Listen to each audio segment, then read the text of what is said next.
शिकारी दोस्त, ये क्या कर रहे हो? मुझे अमीर बनना है, वो भी आज ही। मुझे ये हीरा लेना ही होगा। एक बार की बात है, शाम के समय एक शिकारी जंगल में शिकार की तलाश में घूम रहा था। कैसा जंगल है ये? कोई जानवर मिल ही नहीं रहा। यहाँ तो आना ही बेकार गया। अचानक उसको सामने से एक शेर आता हुआ नजर आया। अरे बाप रे, शेर! उसे देखकर शिकारी डर गया और थर थर कांपने लगा। वो इतना डर गया कि उसके हाथ से बंदूक भी छूट गई और वो झाड़ियों में छिप गया। अरे यार, यहाँ तो कोई जानवर दिखा ही नहीं था। अब दिखा तो सीधा शेर। मैं तो हिरन ढूंढने आया था। शेर शिकारी के काफी करीब था और उसको सूंघने की कोशिश कर रहा था। शिकारी भगवान से यही प्रार्थना कर रहा था कि वो किसी को उसकी मदद के लिए भेजे। तभी एक सारस वहां आया। वो उड़ता उड़ता एक पेड़ के नीचे आ बैठा जहां शेर खड़ा था। अरे वाह, एक सारस! ऐसा कहते हुए शेर तेजी से सारस की तरफ बढ़ा, लेकिन सारस इतना चालाक था कि बार बार उड़ता और जमीन पर बैठ जाता। इसी तरह सारस शेर को काफी दूर ले गया और शिकारी की जान में जान आई। शुक्र है उस सारस का जो उसने शेर का ध्यान बटा दिया, वरना मैं तो आज मरने ही वाला था। ये कहकर शिकारी वहां से जाने लगा। तभी एक पक्षी जमीन पर आ गिरा।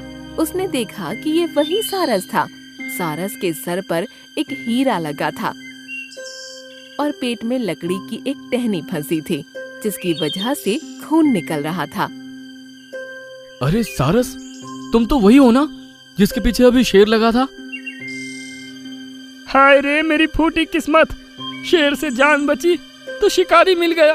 अब तो मैं नहीं बचने वाला। तुमको डरने की जरूरत नहीं है। कुछ देर पहले अगर वो शेर तुम्हारे पीछे ना जाता तो वो मुझे ही अपना शिकार बनाता। तुमने मेरी जान बचाई है, इसलिए मैं तुमको नहीं मारूंगा। अब मुझे ये बताओ कि तुम्हारे सर पर ये हीरा कैसा है और तुम्हारे पेट में ये लकड़ी कैसे लगी? अरे वही उस शेर से मस्ती करने के चक्कर में मैं एक सूखे पेड़ से जा टकराया और ये लकड़ी मुझे लग गई। रही बात इस हीरे की, तो तुम्हें बता दूं कि इसमें मेरी जान बसी है। जब तक ये मेरे सर पर है मैं मर नहीं सकता, चाहे कितना भी घायल हो जाऊं। इसीलिए तो इतने दर्द में भी जिंदा हूँ। तुम फिक्र मत करो, मेरी जान बचाई है तुमने। मैं तुम्हें इस दर्द से राहत दिलाकर ही रहूंगा। ये कहकर शिकारी ने सारस के पेट से लकड़ी निकाली और फिर उसकी चोट पर मरहम लगाया। यहाँ तक कि उसने 2 दिनों तक सारस को अपने टेंट में ही रखा और सारस अब बिल्कुल स्वस्थ हो गया। प्यारे सारस, अब तुम ठीक हो चुके हो। मैं भी अपने गांव वापस जा रहा हूँ। कभी तुमसे मिलने का मन हुआ तो जरूर आऊंगा। ठीक है शिकारी दोस्त, जब चाहे चले आना और अगर कभी मेरी जरूरत हो तो तुम मुझे पुकारना। इस हीरे में इतनी शक्ति है कि जब भी तुम मुझे पुकारोगे ये अपने आप चमकने लगेगा और मुझे तुम्हारी तरफ आने का रास्ता भी बताएगा। क्या कहा तुमने? मुझे यकीन तो नहीं हो रहा, लेकिन आजमा कर जरूर देखूंगा। अब मैं चलता हूँ। ये कहकर शिकारी वहां से चला गया।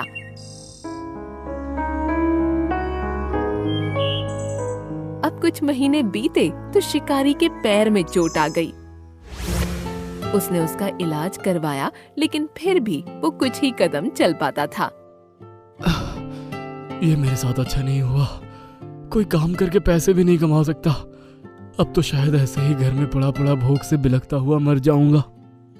वो हताश हो ही रहा था कि तभी उसको सारस की याद आई। प्यारे सारस, मुझे तुम्हारी जरूरत है। जल्दी मेरे पास आओ। उसके इतना कहते ही कोसों दूर जंगल में खड़े सारस का हीरा चमका और उसको पता चल गया। अरे शिकारी मुझे बुला रहा है। मुझे जाना होगा। ऐसा कहकर सारस उड़ चला और कुछ ही देर में शिकारी के घर पहुंच गया। अरे प्यारे सारस, तुम्हारी बात सच थी, तुम तो वाकई में आ गए। बताओ शिकारी दोस्त, क्या तुम किसी परेशानी में हो? ये सुनकर शिकारी ने सारस को सब कुछ बता डाला, जिसे सुनकर सारस बोला, तुम्हारी बीमारी तो मैं ठीक नहीं कर सकता, लेकिन मैं तुम्हारे खाने की परेशानी दूर कर सकता हूँ। ऐसा कहकर सारस उड़ चला और कुछ देर बाद अपने मुंह में एक मछली दबाए वापस आया। ये लो शिकारी दोस्त, इस मछली को बनाओ और खूब मजे से खाओ।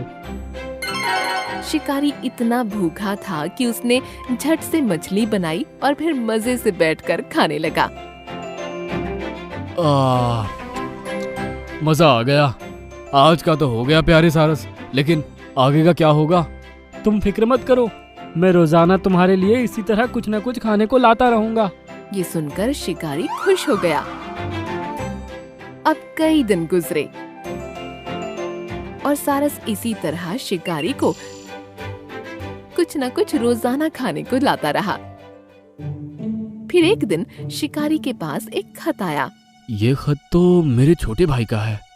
मेरे शिकारी भैया, मुझे तुमको ये बताने में खुशी हो रही है कि मैं बहुत अमीर हो गया हूँ और अगले महीने शादी कर रहा हूँ। मेरी शादी में जरूर आना। ये खत पढ़ते ही शिकारी आग बबूला हो गया और फिर उसने खत फाड़ दिया। मैं यहाँ सिर्फ खाना खाकर खुश हूँ, वहाँ मेरा छोटा भाई अमीर हो गया और शादी भी कर रहा है। यह तो मुझे कतई बर्दाश्त नहीं होगा। लेकिन अब मैं किस तरह अमीर बन सकता हूँ? ये सोचते हुए उसको सारस की बात याद आई और उसने फैसला किया। सारस के सर पर लगा वो हीरा अरबों का होगा। अब वक्त आ गया है कि मैं उस हीरे को लेकर अपने भाई से भी अमीर हो जाऊं। ये सोचकर उसने अपने तकिए के नीचे एक चाकू रखा और पलंग पर लेट गया। कुछ देर बाद सारस उसके लिए मांस का एक बड़ा सा टुकड़ा मुंह में दबाए आया। उठ जाओ शिकारी दोस्त, तुम्हारा खाना आ गया। ये सुनते ही शिकारी ने एक हाथ में चाकू पकड़ा और दूसरे में सारस की गर्दन। शिकारी दोस्त, ये क्या कर रहे हो? मुझे अमीर बनना है, वो भी आज ही। मुझे ये हीरा लेना ही होगा। ऐसा कहकर उसने सारस की गर्दन काट दी और उससे वो हीरा उखाड़ लिया। अब मैं बनूंगा अपने भाई से भी ज्यादा अमीर। तभी उसने देखा कि उसके हाथ में आया हीरा गायब हो गया और मरा हुआ सारस उसी के जैसा दिखने वाला एक शिकारी बन गया। ये सब क्या है? मैं भी तुम्हारी तरह ही एक शिकारी था। मैंने एक बार गलती से एक ऋषि को तीर मार दिया था, जिसने मरते मरते मुझे श्राप दिया था कि मैं एक सारस बनूंगा जिसके सर पर बेशकीमती हीरा होगा। मैं जंगल में ही भटकता रहूंगा और मुझे एक इंसान की जान बचानी होगी। उसके बाद जब वो इंसान मुझे इस हीरे को लेने की लालच में मार डालेगा, तब मैं फिर से इंसान बन जाऊंगा और ये श्राप उस पर चला जाएगा। ये सुनकर शिकारी हक्का बक्का रह गया। अगले ही पल वो एक सारस बन गया और उसके सर पर वही हीरा आ गया। जाओ सारस, अब तुम्हारी जगह जंगल है। तभी वो सारस बना हुआ शिकारी अपने आप जंगल पहुंच गया और उसको उसकी दुष्टता और लालच का दंड मिल गया। शायद तुमने ठीक से सुना नहीं, मुझे क्लेवर लोमड़ी कहते हैं। राक्षस कभी पेड़ पर बैठकर रोते नहीं। अगर तुम मुझे मार सकते तो अब तक मार देते, लेकिन तुम तो उदास बैठे हुए हो। तुम तो वाकई बहुत ही चालाक लोमड़ी हो। दुष्ट राक्षस बना सारस। एक जंगल में एक साधु तपस्या कर रहा था कि तभी वहाँ पर एक राक्षस हवा में उड़ता हुआ आया और उसने उस साधु की साधना को भंग कर दिया। ये क्या किया तूने राक्षस? मेरी वर्षों की तपस्या तूने भंग कर दी। मुझे ये करने में बड़ा मजा आता है। मैं तुझे श्राप देता हूँ कि तू आज के बाद अपने राक्षसी रूप में किसी को तंग नहीं कर पाएगा। राक्षसी रूप में तेरी जादुई शक्तियाँ काम नहीं करेगी। इतना कहकर वो साधु गायब हो गया। राक्षस उस साधु के श्राप का मजाक उड़ाता हुआ वहाँ से चला गया। तभी उसे वहाँ पर एक चीता नजर आया। देखो कैसे आराम की नींद सो रहा है, अभी इसको उठाकर फेंकता हूँ। राक्षस ने जैसे ही उस चीते को उठाया तो चीते ने राक्षस के ऊपर हमला बोल दिया। राक्षस की जादुई शक्तियाँ काम ही नहीं कर रही थीं। राक्षस अपनी जान बचाकर वहाँ से बड़ी मुश्किल से भागा। अरे ये क्या, उस साधु का श्राप तो वाकई मेरे ऊपर काम कर गया। अब मैं क्या करूं? ऐसे तो कोई भी साधारण मनुष्य या जानवर मुझे मार देगा। राक्षस एक पेड़ पर उदास बैठा हुआ था। उसी जगह से एक चालाक लोमड़ी गुजर रही थी। राक्षस को उदास देखकर लोमड़ी ने राक्षस से पूछा, मुझे इस जंगल में सब चालाक लोमड़ी कहते हैं, इसलिए मेरा नाम क्लेवर लोमड़ी है। चली जाओ यहाँ से, नहीं तो मैं तुम्हें मार दूंगा। शायद तुमने ठीक से सुना नहीं, मुझे क्लेवर लोमड़ी कहते हैं। राक्षस कभी पेड़ पर बैठकर रोते नहीं। अगर तुम मुझे मार सकते तो अब तक मार देते, लेकिन तुम तो उदास बैठे हुए हो। तुम तो वाकई बहुत ही चालाक लोमड़ी हो। तो फिर मुझे बताओ राक्षस, तुम्हारे साथ ऐसा क्या हुआ कि तुम इस तरह उदास बैठे हुए हो?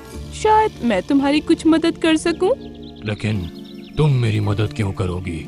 और वैसे भी मेरी कोई मदद नहीं कर सकता। मुझे बताओ तो सही, शायद मेरी बुद्धि में कोई ऐसी बात आ जाए जिससे तुम्हारी प्रॉब्लम सॉल्व हो सके। राक्षस सारी घटना क्लेवर लोमड़ी को बताने लगा। राक्षस की बात सुनकर क्लेवर लोमड़ी गहरी सोच में डूब गई। अचानक उसके चेहरे पर कुटिल मुस्कान आ गई। मैं तुम्हारी मदद कर सकती हूँ, लेकिन मेरी एक शर्त है। कैसी शर्त? पहले वादा करो तुम मुझे रोज एक शिकार लाकर दोगे। तुम खुद भी तो शिकार कर सकती हो। नहीं, इस जंगल का राजा बहुत ही दयालु है। अगर उसे जरा सी भी इस बात की भनक लग गई कि मैं जंगल के जानवरों का शिकार कर रही हूँ तो वो मुझे मार देगा। ठीक है, मुझे तुम्हारी शर्त मंजूर है। तो सुनो, उस साधु ने तुम्हें श्राप दिया कि तुम अपने राक्षसी रूप में अपनी जादुई शक्तियों का इस्तेमाल नहीं कर पाओगे। इसका मतलब ये है कि तुम अगर किसी और के रूप में आ जाओ तो तुम्हारी जादुई शक्तियाँ काम करने लगेंगी। लोमड़ी की बात सुनकर राक्षस के होठों पर मुस्कान आ गई। तुमने तो बिल्कुल सही कहा, ये बात तो मैंने सोची ही नहीं। तो फिर मैं जंगल के राजा शेर का रूप ले लेता हूँ और उसे मारकर जंगल का राजा बन जाता हूँ। फिर तुम जिसकी मर्जी चाहो उस जानवर का शिकार करना, तुम्हारा कोई कुछ नहीं कर पाएगा। ऐसा भूल कर भी मत करना। अगर तुमने ऐसा किया तो तुम उस साधु की दोबारा नजर में आ जाओगे। फिर वो तुम्हें ऐसा श्राप दे देगा कि तुम्हारी शक्तियाँ हमेशा हमेशा के लिए खत्म हो जाएंगी। तो फिर तुम ही बताओ, मैं किस जानवर का रूप धारण करूं? राक्षस की बात सुनकर लोमड़ी गहरी सोच में दोबारा डूबते हुए बोली, तुम एक ऐसे जानवर का रूप धारण कर लो जो देखने में बहुत सीधा साधा हो और जिससे सभी प्रेम करते हो। तुम सारस का रूप धारण कर लो। सारस से सभी जानवर प्रेम करते हैं, किसी को तुम्हारे ऊपर कोई शक भी नहीं होगा। लोमड़ी का सुझाव राक्षस को बेहद पसंद आया और उसने देखते ही देखते सारस का रूप धारण कर लिया।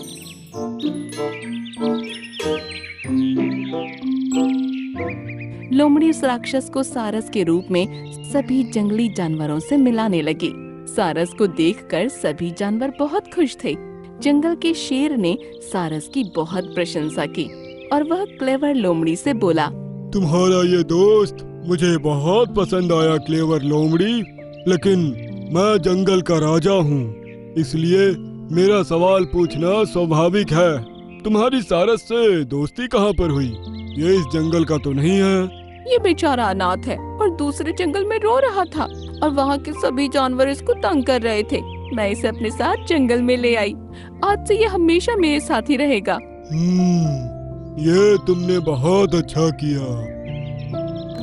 लोमड़ी उसी दिन से सारस के साथ जंगल में घूमने लगी। शाम के वक्त लोमड़ी उस राक्षसी सारस से बोली, सुबह से लेकर शाम हो गई, अब मुझे बहुत भूख लग गई है, जाओ जाकर मेरे लिए शिकार लेकर आओ।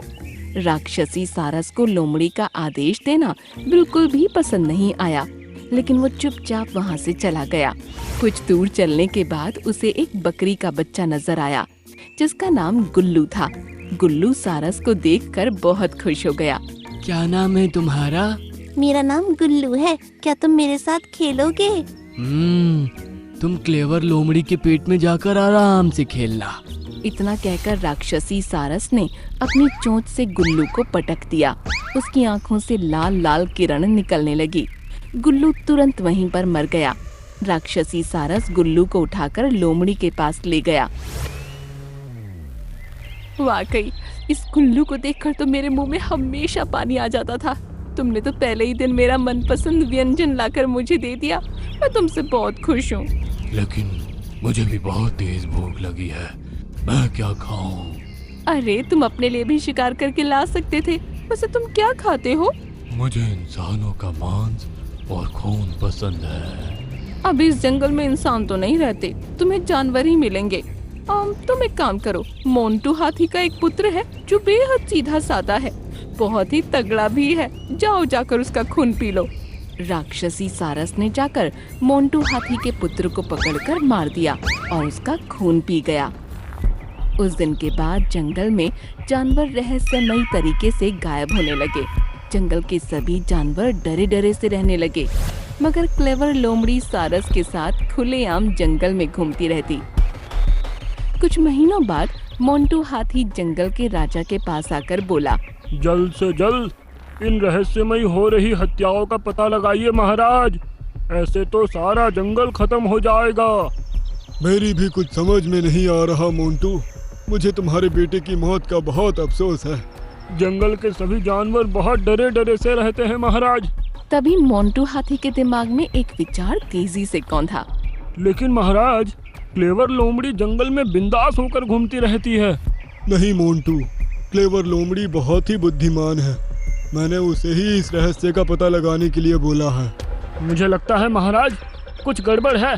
जब से ये सारस क्लेवर लोमड़ी के साथ इस जंगल में आया है, उस दिन के बाद से ही इस जंगल में रहस्यमयी तरीके से हत्याएं हो रही है और क्लेवर लोमड़ी भी दिन ब दिन मोटी ताजी होती चली जा रही है। तुम अभी जाओ मोंटू हाथी, मैं इस मामले को जल्द सुलझा दूंगा।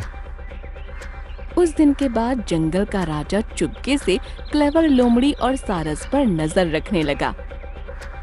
और एक दिन जंगल के राजा ने क्लेवर लोमड़ी और राक्षसी सारस के बीच की बातचीत सुन ली। इसका मतलब मोंटू हाथी सही बोल रहा था, ये सारस के रूप में एक राक्षस है, इसे अपनी बुद्धि से ही मारना होगा। अगर मैं डायरेक्ट इसके ऊपर हमला करूंगा तो ये मुझे हरा देगा। एक दिन राक्षसी सारस टहल रहा था कि तभी जंगल का राजा शेर वहाँ पर आकर बोला, मैं जानता हूँ कि तुम एक राक्षस हो। अच्छा, तो तुम मेरा राज जान गए हो, फिर तो तुम्हारी मौत निश्चित है। अगर मुझे अपनी मौत का खौफ होता तो मैं तुम्हें कभी बताने नहीं आता। मैं तो केवल तुम्हें ये बताने आया हूँ कि तुम एक राक्षस हो। तुम्हारे नाम से इंसान और जानवर सभी डरते हैं, मगर तुम एक मामूली लोमड़ी की गुलामी कर रहे हो। क्लेवर लोमड़ी तुम पर ऐसे हुक्म चलाती है जैसे तुम उसके गुलाम हो। तुम क्या चाहते हो? मैं जंगल छोड़कर जा रहा हूँ, तुम मेरा रूप धारण करके इस जंगल पर राज करना और क्लेवर लोमड़ी को खत्म कर देना, नहीं तो वो अपनी चालाकी से तुम्हें किसी दिन मरवा देगी। हाँ। इतना कहकर जंगल का राजा वहाँ से चला गया। राक्षसी सारस क्रोधित होकर क्लेवर लोमड़ी के पास जाकर बोला, तुम्हारा समय खत्म होने को आ गया क्लेवर लोमड़ी, तुमने मुझ पर बहुत हुक्म चला लिया। जंगल का राजा शेर इस जंगल को छोड़कर जा रहा है, अब मैं उसकी जगह यहाँ पर हुकूमत करूँगा, तो मुझे तुम्हारी क्या जरूरत है? क्लेवर लोमड़ी उससे कुछ कह पाती कि तभी राक्षसी सारस ने उसे मार दिया, मगर अगले ही पल एक तीर सारस की गर्दन में जाकर घुस गया। राक्षसी सारस की तुरंत वहीं पर मौत हो गई और वो तीर किसी और ने नहीं बल्कि उसी साधु ने मारा था। मैं आपका जीवन भर आभारी रहूंगा। अच्छा हुआ तुमने मुझे समय रहते हुए बता दिया, नहीं तो ये राक्षस ना जाने कितने जानवरों का रूप परिवर्तित करके जानवरों को मार देता। उसके बाद फिर ये इंसानों को भी मारता। साधु वहाँ से चला गया। आपको ये साधु कहाँ मिले? जब तुम मेरे पास से गए थे तब मैं बहुत ही गहरी सोच में जंगल में जा रहा था। वहीं पर मुझे ये साधु मिले। मैंने इन्हें अपने जंगल की परेशानी बताई। क्लेवर लोमड़ी को मरवाने का आइडिया भी साधु महाराज का ही था। उस दिन के बाद जंगल के सभी जानवर खुशी खुशी रहने लगे।